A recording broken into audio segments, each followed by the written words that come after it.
ভয়ঙ্কর অগ্নিকাণ্ড। ঢাকার হযরত শাহজালাল বিমানবন্দরে কার্গো ভিলেজে লেলিহান আগুনের তাণ্ডব। দেশে কি শুরু হলো নতুন বিপর্যয়ের ধারা? শনিবার দুপুরে ঢাকার হযরত শাহজালাল আন্তর্জাতিক বিমানবন্দরের কার্গো ভিলেজে হঠাৎ করে লাগা এই ভয়াবহ আগুন যেন একটি দানবীয় শিখা। দাউ দাউ করে জ্বলতে থাকা এই অগ্নিকুণ্ডলিতে পুড়ে ছাই হয়ে গেছে লক্ষ লক্ষ টাকার আমদানিকৃত পণ্য সামগ্রী, রাসায়নিক কাপড় এবং অন্যান্য গুরুত্বপূর্ণ মালামাল। ধোঁয়ার কালো মেঘ ছড়িয়ে পড়েছে আকাশ জুড়ে, যা বিমানবন্দরের চারপাশের এলাকাকে একটি যুদ্ধক্ষেত্রের মতো করে তুলেছে। প্রত্যক্ষদর্শীরা বলছেন, প্রথমে কুরিয়ার গোডাউন থেকে শুরু হয়েছে এই তাণ্ডব, তারপর ছড়িয়ে পড়েছে চারদিকে। আগুনের লেলিহান জিহ্বা যেন সবকিছু গিলে খাচ্ছে। প্রশ্ন হচ্ছে, কি হচ্ছে দেশে? একের পর এক অগ্নিকাণ্ড, সরকারি ভবন, বাজার, গুদাম, এখন দেশের সবচেয়ে গুরুত্বপূর্ণ বিমানবন্দরও রক্ষা পাচ্ছে না। এটি কি নিছক দুর্ঘটনা, নাকি কোনো সুপরিকল্পিত ধ্বংসযজ্ঞ?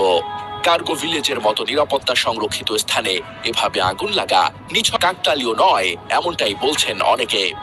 জানা যায়, দুপুর 2:15 কার্গো ভিলেজের গেট নং 8-এর কাছে হঠাৎ আগুন লাগার ঘটনা ঘটে।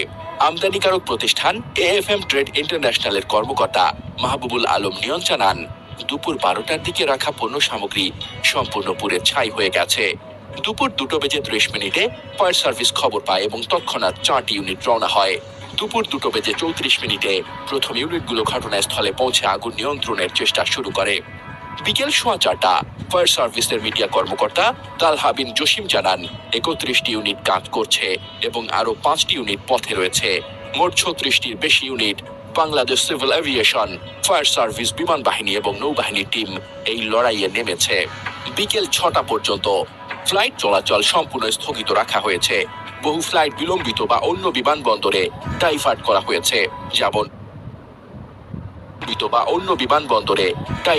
হয়েছে, যেমন সৈয়দপুর থেকে আসা একটি বিমান চট্টগ্রামে পাঠানো হয়েছে।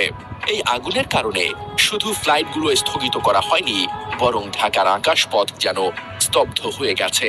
হাজার হাজার যাত্রী আটকে পড়েছেন এবং আমদানি রপ্তানি ব্যবস্থা থমকে দাঁড়িয়েছে। প্রত্যক্ষদর্শীরা জানান, ধোঁয়ার কারণে দূর থেকে বিমানবন্দরকে যেন একটি ধ্বংসস্তূপ মনে হচ্ছে। বেবিচকের সহকারী পরিচালক মোহাম্মদ কাউসার মাহমুদ বলেন, ঘটনার পরপরই সবাই মিলে আগুন নিয়ন্ত্রণের চেষ্টা করেছে, কিন্তু শিখা এতটাই ভয়ঙ্কর যে সহজে থামছে না।